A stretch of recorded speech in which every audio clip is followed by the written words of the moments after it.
And let me welcome Richard Luskin, President and CEO of the New England Organ Bank, with his special introduction. Thank you, Dr. Erickson. In New England Organ Bank's 4 decades of operation, we have been involved with many firsts in donation and transplantation. We were instrumental in the region's first heart transplant, the first liver transplant, as well as lung and pancreas transplants. And at the time, each of these transplants were novel procedures. And yet over time, they become standard life-saving treatments for thousands of people every year. And obviously, we were fortunate to participate, as you've seen, in this region's first face donation and transplant. And although each of these new experiences is different in some ways, they are also very similar in others. They all require the close cooperation and the professional expertise of our staff at the Organ Bank and the surgical transplant staff, in this case here at the Brigham. These firsts also need a transplant recipient willing to accept the risks that are inherent in all innovative surgical procedures. But most of all, for all these transplant breakthrough therapies to occur, it is necessary for the family who has suffered the death of a loved one to say yes. And yes, not just to the ordinary idea of donation, but to donation that is different and out of the ordinary. And it requires a donor family who, although they're struggling with their own personal grief, can place their trust in people and a process that offers a hope and for a better and longer life for someone they don't even know. As someone who's worked in this field for 2 decades, I'm often in awe of the families who make these gifts at such a difficult time. And so it's with great gratitude and admiration that I introduce to you Susan Whitman Helfgott, wife of the donor in this case, Joseph Helfgott. 1 month ago, my husband Joseph died during transplant surgery due to a weakened condition stemming from having waited too long for a heart. There is every reason to believe, had a donor heart been found sooner, Joseph would be alive today. He will miss our son's graduation from high school and another son's 8th grade graduation in a few weeks. He will miss mentoring his eldest son, with whom he worked daily.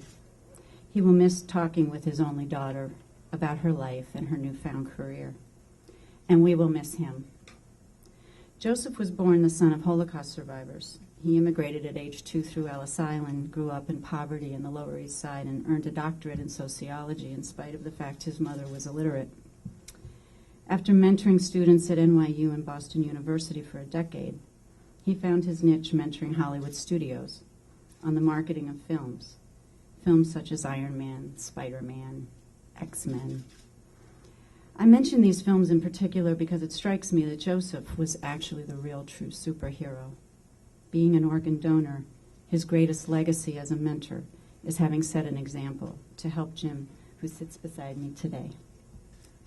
He also helped by donating organs that are now furthering scientific study in the areas of kidney and pancreatic disease. As we sit in our darkened movie theaters enthralled by superhero comic books, there are real superheroes living quietly among us today.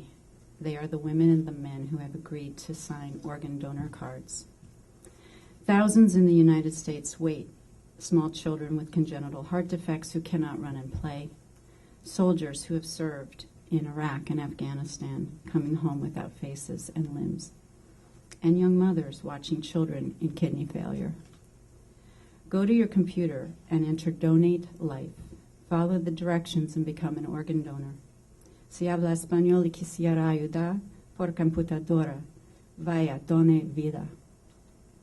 Then tell your family to honor your wish, as difficult as it might be, during their time of grief.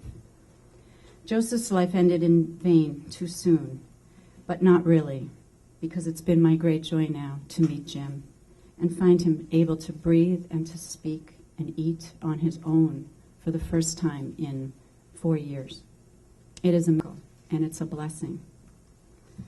I wish to thank the Brigham and Womens Hospital, the hundreds of individuals who, through tireless dedication, 1 minute at a time for several years, kept my husband alive just a little longer to be with his children. I think of all of you each and every day, and I will never forget you. Thank you to Dr. Pomaha and his team, where are you, for their amazing, trailblazing efforts. Most especially, my thanks to Jim. Through his tenacity and sheer bravery, he has come so far in a very short time, and soon will go back to the life that we all take for granted every day when we rise. The health gods thank you. I want to thank everybody for joining us today, and I want to thank Brigham and Women's Hospital for its support and commitment to transplantation. Without that support, we could not take the great strides that we are making in improving the lives of our patients. Thank you, and good day.